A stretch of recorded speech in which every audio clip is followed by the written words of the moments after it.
voltar aqui, só para complementar ele, voltando para a democracia. Afinal de contas, qual que é o medo que as pessoas têm do Bolsonaro e o que ele ameaça à democracia? Quando ele fala do voto impresso, porque no final a gente vê só recortado e o cara fala, ele de fato ameaça a democracia? Sem jeito, gente. Pergunta pra ele. Não, excelente pergunta. Isso aí é algo que eu vejo no dia a dia, em jornais e tudo. Só vê que realmente muitas delas são um ad hominem, ataca ele pessoalmente, ou por uma fala descabida dele.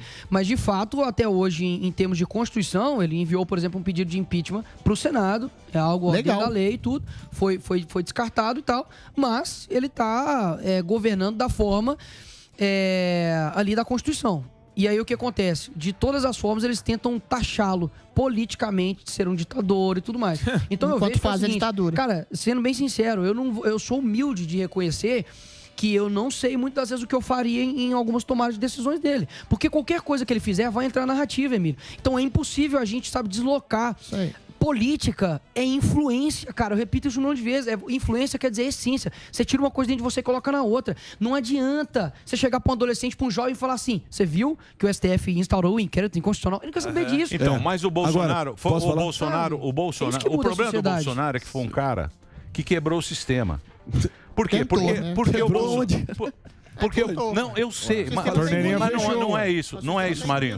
Você estava lá na campanha. O Bolsonaro foi um cara, partido nanico, um puta partido que os caras ficavam atrás do Ninguém de Bolsonaro. fato acreditava. Um partido nanico, sem dinheiro, fazia aquelas lives mequetrefe que ele fazia. Não tinha dinheiro do governo, não tinha petrolão. Eu sei, mas não interessa isso aí. Aí o que acontece? Esse cara caiu lá, quebrou o esquema dos partidos, que estava trocando um pelo outro durante 100 anos que os caras estão lá. Eles querem que o esquema volte, porque o Bolsonaro, ele não entrou nesse esquema. Como o Marinho estava falando. No começo ele tentou, ele falou, não está dando certo, chama o Centrão. O Centrão adora. O Centrão adora isso aí. Por quê? Porque você fortalece o Centrão, eles conseguem as emendas lá, politicamente falando. Você entendeu, Marinho? Só que o que acontece? Esse esquema... Pra gente é bom, por quê? Porque a gente ficou sabendo como é que os caras jogam o jogo. Exatamente. Não tá mais escondido. Mas o jogo... Isso é bom. Mas o jogo virou pros caras... Mas as pessoas que são perseguidas. Marinho, o jogo virou pros caras... Marinho. Quando o povo não sabia, não tinha essa informação no domínio público, entre o primeiro e o segundo turno, do rabo preso que deixou ele de 4 e teve que fazer todas as concessões. Ele foi desidratando o apelo popular que botou ele lá e deu quase um mandato para ele poder fazer o que ele bem entendia. Aí teve a seguinte situação. Recentemente ele fez esse movimento aí para pedir o impeachment do Alexandre de Moraes. Muito mais para manter e inflamar e talvez fazer um aceno para a base dele, porque ele obviamente sabia que ia ser negado. Por quê? Precisava da anuência do presidente do Senado e muitos votos, uma maioria qualificada, se não me engano. Ao contrário da Lava Toga, e eu nunca vou deixar de lembrar todo mundo aqui que precisava de muito menos votos e não precisava da anuência do Senado. E aí, nas obrigações mais solenes do presidente, eu sempre digo, é botar um ministro do Supremo. Botou o nosso Cássio Nunes, dito pelo Ciro Nogueira. Ele que foi a favor de avalizar a prisão do Daniel Silveira. Então são muitas contradições entre o discurso e a prática. Isso. E foi exatamente pelo rabo preso. Então, o problema foi o rabo preso. Quando ele...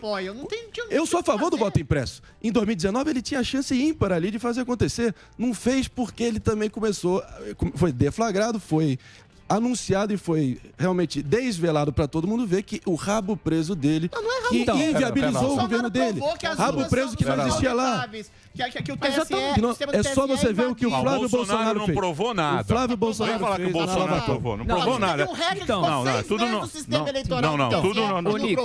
Deixa o Nicolas aqui. Deixa eu fazer uma pergunta objetiva pro Nicolas. Pois não. A gente tá falando de abstrações, da origem do ódio, do esquema. As manifestações de 7 de setembro. Você tá falando, eu concordo plenamente com você, que você tem todo um establishment, um ajuntamento social, político, midiático contra o Bolsonaro. Ou seja, ele tá praticamente sozinho.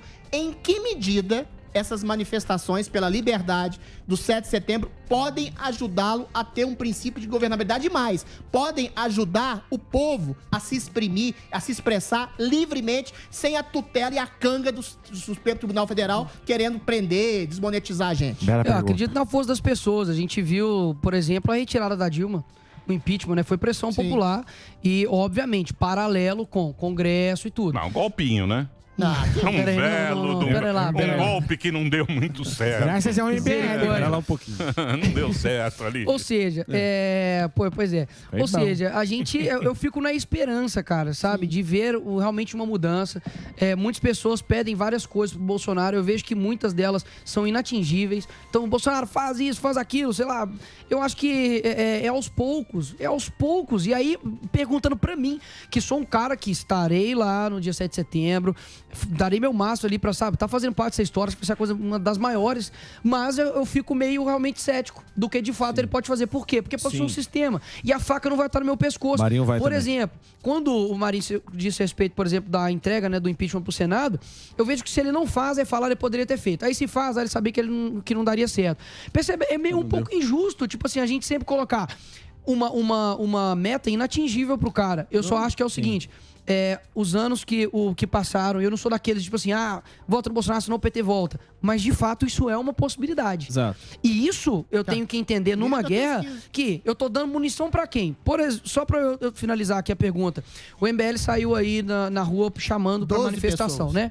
E eles falam, nem Lula, nem Bolsonaro. Isso. Mas tenho uma informação. Mas todos os ataques são diretos ao Bolsonaro. E eu não vi do Lula lá. Exato. Então, peraí, quem que de fato, cara, esse discurso está ajudando? Você acha que de fato está ajudando? É o seguinte, galera, talvez o Bolsonaro seja um cara... Fortalece o Lula no final. O seguinte, talvez o Bolsonaro seja uma peça nesse xadrez, nessa corrida, pra gente conseguir algo maior depois. Talvez venha um cara, Marinho, que seja mais degustável pra você, um cara mais pomposo, talvez não, tô falando da moral, não tô zoando, A campanha do Bolsonaro foi na minha casa, irmão. Então, é isso que eu tô te falando. Mas aí a gente tem que entender que é um processo.